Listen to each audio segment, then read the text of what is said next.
अखंड मंथन के सभी दर्शकों को नमस्कार। मैं हूं शेखर त्रिपाठी और आप देख रहे हैं हमारा यूट्यूब चैनल अखंड मंथन। दिसंबर 2022 से जनवरी 2023 के मध्य भारत में एक बड़े आत्मघाती हमले का संकट मंडरा रहा है। सुरक्षा एजेंसियों को इस मामले में सतर्कता बरतनी चाहिए। केतु की ग्रही स्थिति के कारण निकट भविष्य में किसी बड़ी महामारी के फैलने की आशंका भी व्यक्त की है श्री अनिरुद्ध मिश्रा ने। ये महामारी कोरोना से भी लंबी अवधि तक फैली रहेगी और इसका निदान करने में भी काफी समय लग सकता है। वर्ष 2023 में मंगल के कारण पूरे भारत में भीषण रक्तपात की आशंका व्यक्त की जा रही है। नवंबर के पश्चात ही इस रक्त संघर्ष में कमी आएगी। 2024 के चुनाव में महंगाई एक बड़ा विषय रहेगा, किंतु भारत सरकार एलपीजी, पेट्रोल एवं डीजल के दामों में कटौती करके महंगाई को नियंत्रित करने का प्रयास करेगी।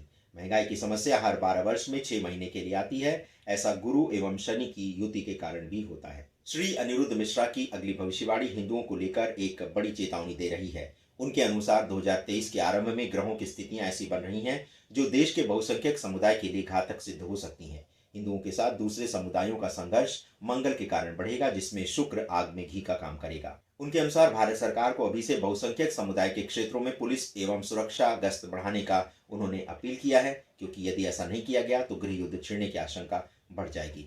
अगली भविष्यवाणी में श्री अनिरुद्ध एक ऐसे नेता पर प्राणघातक हमले को लेकर आशंका व्यक्त कर रहे हैं जिसका नाम उन्होंने घोषित नहीं किया है, किंतु उनका कहना है कि किसी सत्ताधारी प्रदेश के मुखिया पर इतना बड़ा प्राणघातक हमला होगा कि सारा देश हतप्रभ रह जाएगा।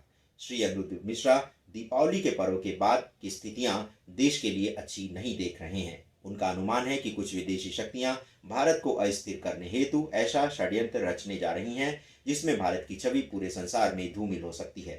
अगली भविष्यवाणी श्री अनिरुद्ध ने गुजरात विधानसभा चुनाव को लेकर की है। उनके अनुसार बीजेपी की कुंडली में अभी बृहस्पति की कमजोर स्थिति के कारण जनता के मध्य बीजेपी को लेकर थोड़ी भ्रम और अविश्वास की स्थिति है, किंतु कुछ समय पश्चात बृहस्पति की दशा बीजेपी के समर्थन में आ जाएगी और बीजेपी हर हाल में गुजरात में अपनी सरकार बना लेगी।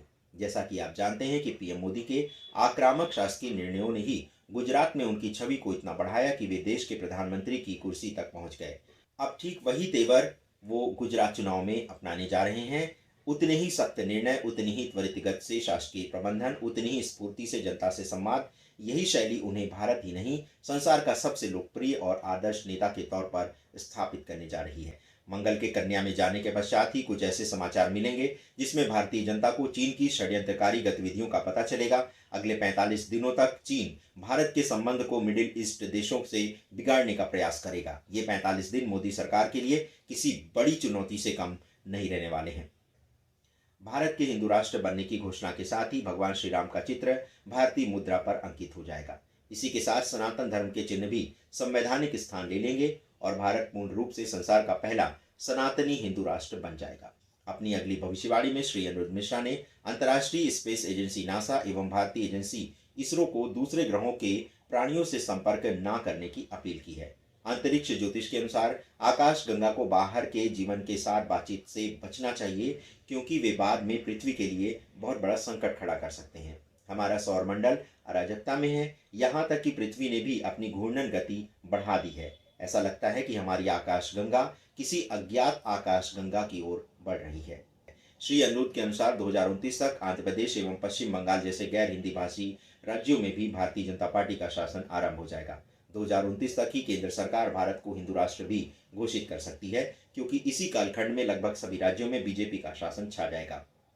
भारत को हिंदू राष्ट्र में परिवर्तित करने के लिए संविधान संशोधन भी करना होगा, जो 2029 तक या फिर इससे पूर्व ही कर दिया जाएगा। इसी के साथ ही भारतीय संविधान को सनातन राष्ट्र और रामराज्य की शासन प्रणाली जैसे कुछ नए कानून भी निर्मित करने होंगे।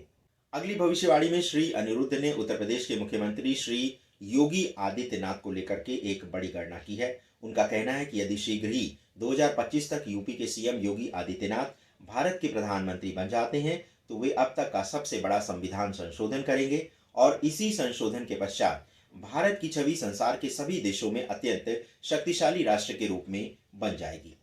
11 मार्च 2025 से लेकर 16 अप्रैल 2025 तक कांग्रेस की वरिष्ठ नेता श्रीमती सोनिया गांधी पर नेशनल हेराल्ड केस में दोष सिद्ध हो जाएगा और उन्हें जेल की यात्रा भी करनी पड़ सकती है।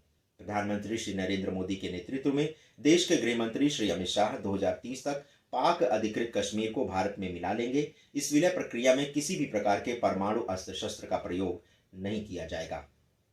अगले 2 वर्षों के मध्य ही पाकिस्तान और तालिबान एक दूसरे के प्रबल शत्रु बन जाएंगे और इस शत्रुता के पश्चात पाकिस्तानी शासकों की घिघी बन जाएगी। जब मित्र ही शत्रु बन जाएगा तो पाकिस्तान की लंका में आग लगना तय ही माना जा रहा है। नवंबर 2024 के साथ ही तालिबान एवं पाकिस्तान में ऐसा भीषण युद्ध छिड़ेगा जो कि 10 से 12 वर्ष तक लंबा खिंच सकता है। इस युद्ध में सर्वाधिक हानि पाकिस्तान के समुद्री क्षेत्रों को होगी, क्योंकि इसी क्षेत्र के संसाधनों के सहारे ही पाकिस्तान तालिबान के साथ युद्ध करेगा। अपनी प्रभुत्ववादी नीति के कारण एक समय ऐसा भी आएगा जब चीन अपने सहयोगी देशों से कट जाएगा और अलग थलग पड़ जाएगा। चीन में प्रजातंत्र की मांग को लेकर ऐसा गृहयुद्ध छिड़ेगा कि वहां पर प्रजातंत्र की स्थापना होगी और इसी गृहयुद्ध के दौरान चीन के कई प्रांत चीन से अलग भी हो जाएंगे। फरवरी 2024 तक पड़ोसी देश श्रीलंका एवं बांग्लादेश भारत से मित्रता स्थापित करने के लिए एक मंच पर एक साथ आ जाएंगे। ऐसा शनि, शुक्र, राहु और बुध की ग्रही स्थितियों में परिवर्तन के कारण होगा। तो दर्शकों, ये था ज्योतिषाचार्य श्री अनिरुद्ध मिश्रा का कुछ ताज़ा ज्योतिषी विश्लेषण, जिसमें उन्होंने एक लंबे समय तक के भारत के और संसार के भविष्य की झलक प्रस्तुत की है। आपको हमारा ये प्रयास कैसा लगा? आप अपनी राय हमारे व्हाट्सएप नंबर 7905414965 पर दे सकते हैं। इसके अतिरिक्त यदि आप हमें विस्तार से लिखना चाहते हैं तो इसके लिए आप हमारे ईमेल आईडी akhandmanthan@gmail.com पर भी अपने संदेश प्रेषित कर सकते हैं। दर्शकों, आपको हमारा यदि प्रयास अच्छा लगा, कंटेंट अच्छा लगा, तो हम आपसे अनुरोध करेंगे कि आप हमारे चैनल को लाइक, शेयर और सब्सक्राइब करना मत भूलिएगा। अपना बहुमूल्य समय हमें प्रदान करने के लिए आप सभी दर्शकों का हृदय से आभार।